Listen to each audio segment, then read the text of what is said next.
Bismillahirrahmanirrahim. Assalamualaikum warahmatullahi wabarakatuh kepada semua anak murid cikgu tahun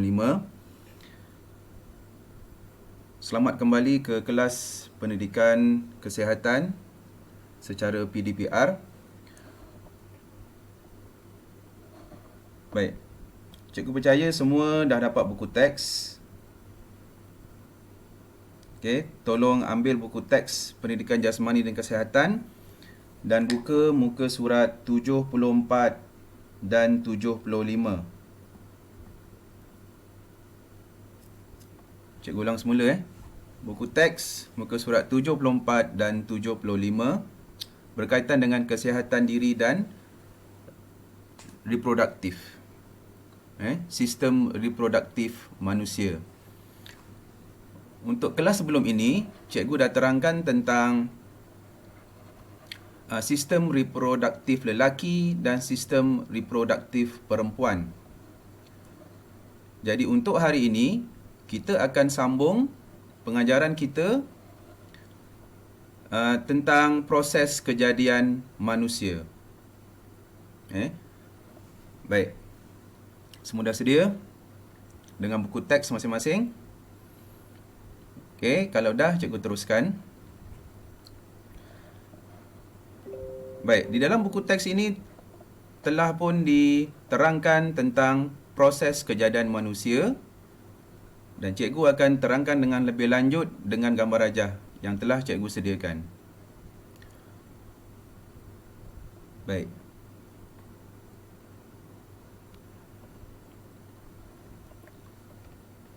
Sebelum kita pergi dengan lebih lanjut, proses kejadian manusia ini sebenarnya telah pun diterangkan oleh Al-Quran dan telah pun mendahului sains. Pada zaman tu, sains belum lagi dapat menerangkan kejadian manusia dengan detail lah, dengan jelas. Tetapi Al-Quran telah pun menerangkan. Baik, ini ialah ayat 14 surah Al-Mu'minin. Cikgu bacakanlah sikit. Baik, di dalam ayat ini Allah telah menerangkan dengan sangat jelas tentang kejadian manusia. Selepas ayat ni diturunkan, barulah sains dapat buktikan. Jadi Al-Quran ni telah mendahului sains. Okey, cikgu bacakan sikit. Cikgu bacakan ayat ni. A'udzubillahi minasyaitanirrajim. Bismillahirrahmanirrahim. Kemudian kami ciptakan campuran air benih itu menjadi sebuku darah beku. Lalu kami ciptakan darah beku itu menjadi seketul daging. Kemudian kami ciptakan daging itu menjadi beberapa tulang. Kemudian kami balut tulang-tulang itu dengan daging. Setelah sempurna kejadian itu, kami bentuk dia menjadi makhluk yang lain sifat keadaannya. Maka nyatalah kelebihan dan ketinggian Allah sebaik-baik pencipta. Subhanallahul Baik, ini bukti kebenaran Al-Quran dan Allah telah terangkan dengan amat detail sekali, dengan amat jelas sekali proses kejadian manusia. Baik, kalau awak tengok kat sini ada 6 gambar dan cikgu akan terangkan gambar-gambar ni lah. Baik. Baik, kita mulakan kita punya proses kejadian manusia ni. Yang pertama ialah kita mesti mempunyai hubungan yang sah lah antara lelaki dan perempuan, dan kita sebagai orang Islam, kita kena ada untuk menjadikan seorang itu suami dan isteri, kita kena ada akad nikah. Ni akad nikah dulu, kemudian baru sah lah untuk jadi suami dan isteri. Baik. Ingat lagi tak apa yang cikgu ajar 2 minggu lepas, pengajaran lepas tentang sistem reproduktif lelaki dan perempuan. Yang ni cikgu ambil yang perempuan, sistem reproduktif perempuan, dan cikgu akan terangkan melalui gambar rajah ni bagaimanakah kejadian manusia itu berlaku. Dan tapi awak kena ingat ni. Awak kena ingat fungsi-fungsi reproduktif, sistem reproduktif perempuan. Okey? Baik. Kejadian manusia ni berlaku, yang pertama sekali selepas perkahwinan itu ialah apabila sperma disalurkan ke dalam faraj. Awak boleh tengok awak punya buku teks pada muka surat 75. Selepas perkahwinan tu, muka surat 75 ialah persenyawaan. Okey. Persenyawaan berlaku di tiub falapio. Di tiub falapio. Ovari akan melepaskan ovum dan sperma akan disalurkan ke dalam faraj. Dan sperma akan bersatu dengan ovum. Sperma akan bersatu dengan ovum di tiub falapio. Ada dalam buku teks awak muka surat 75. Cikgu bacakan sikit. Persenyawaan berlaku apabila sperma disalurkan ke dalam faraj dan bersatu di dalam ovum. Okey, tempat bersatunya ialah di tiub falapio. Baik. Selepas sperma dan ovum ni bersatu, dia akan membentuk satu sel. Dia akan membentuk satu sel. Okey, boleh terus tengok buku teks awak. Kita terus kepada proses pembesaran janin.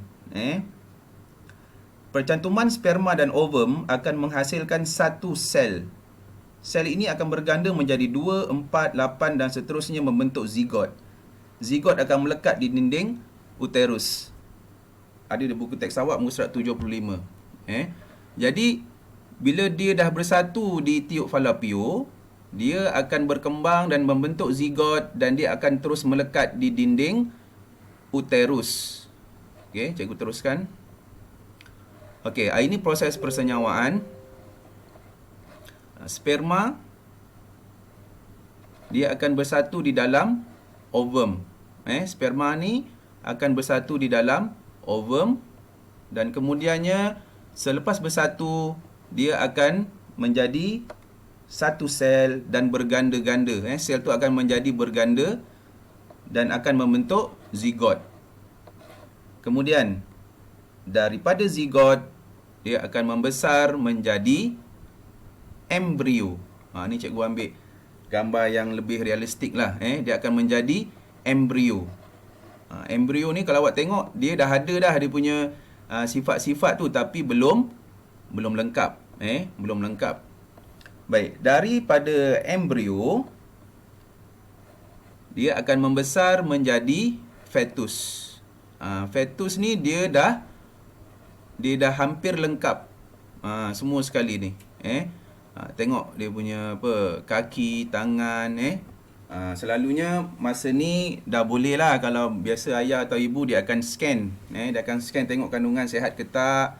Dan boleh tengok jantina lelaki perempuan. Okey, fetus ni dia terus akan membesar dan kemudiannya akan lahirlah sebagai seorang bayi. Tahu tak berapa lama bayi berada dalam kandungan ibu?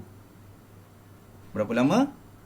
Ya, lebih kurang 9 bulan lebih lah. 9 bulan 10 hari lebih kurang di dalam kandungan ibu baru dia dilahirkan. Okey. Baik. Sekian slide yang cikgu buat untuk awak. Okey, cikgu akan ulang sikit lagi sekali Okey. Cikgu ulang lagi sekali. Sperma dilepaskan ke dalam faraj dan akan bertemu dengan ovum di tiub falapio. Ovum ni ovari yang hasilkan Jadi ovum akan dilepaskan dan sperma akan bertemu dengan ovum di tiub falapio. Okey. Selepas tu dia akan membentuk satu sel dan sel itu akan berkembang menjadi zigot. Zigot ni akan melekat di dinding uterus. Di dinding uterus. Okey. Zigot akan membesar menjadi embrio.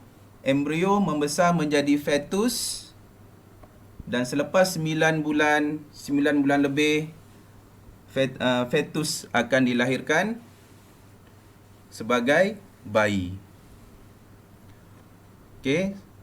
Cikgu harap semua dapat faham apa yang telah cikgu ajar hari ini. Dan kita sambung kepada nota dan latihan. Sekian, terima kasih. Assalamualaikum warahmatullahi wabarakatuh.